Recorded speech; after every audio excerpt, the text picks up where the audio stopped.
So United Way was one of the first partners to join the New Start Career Network project. We're really excited to be a founding partner.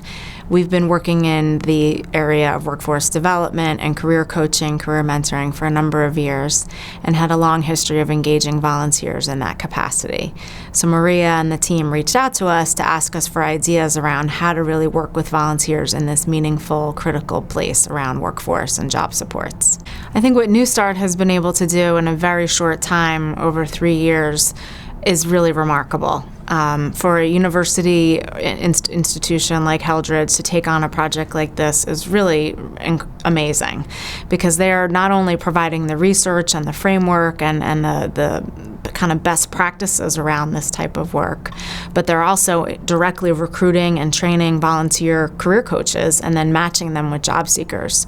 So it's really amazing what they've done, because they've got, literally hundreds of career coaches matching them with job seekers and really helping people in a very direct, meaningful way to find more sustained employment. Well, it really comes down to, I think, the one-on-one services that are available. The coaching has just been excellent. The coaches themselves have been very, very receptive to the work that we've been doing with them, and without that personal touch, I don't see how it could have been nearly as successful as it is.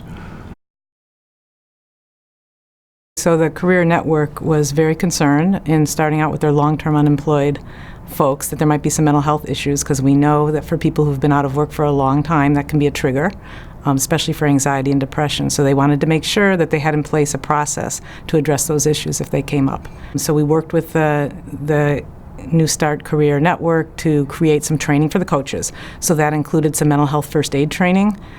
It also included some webinar training on looking at signs and symptoms, so that the coaches would have an idea if maybe there was something they needed to take to the next level, like referring them for assistance or notifying their supervisors that there might be issues with the job seeker. I just think it's important to note that the concern for the New Start Career Network on the wellness of their job seekers has been really extraordinary. We're working right now on a crisis management kind of plan, so if someone is expressing to the job coach that they might be in a crisis situation, that we have a protocol in place on how to handle that, and we'll be starting to train on that in the near future in terms of giving them the resources that they might need to address a crisis issue in one of their job seekers. Some of our librarians have actually been trained by New Start. They come to the New Start programs. New Start has come to our statewide conference to talk directly with librarians about what kind of programs and services they may need to help people in their community.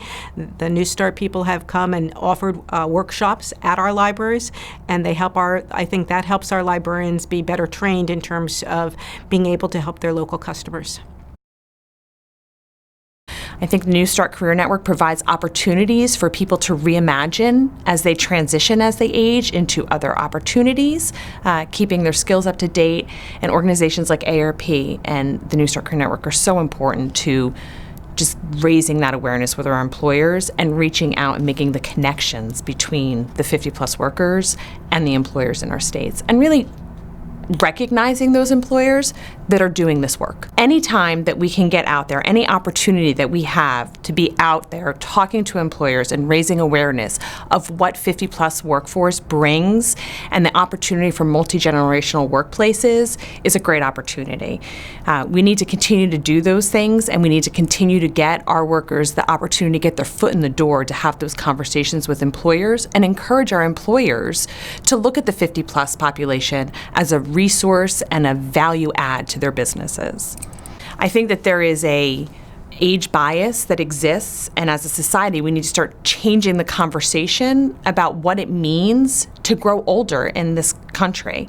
People are choosing to live healthier lives, which provides them the opportunity to live longer lives.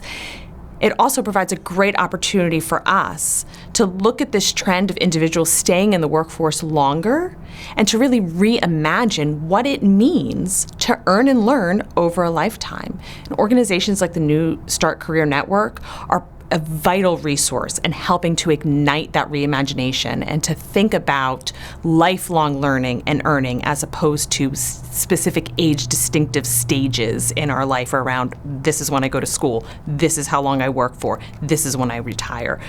That's not the life that people are leading any longer, and we need to really address that, and we need to start making those changes now to support successes for our businesses and successes for our workforce.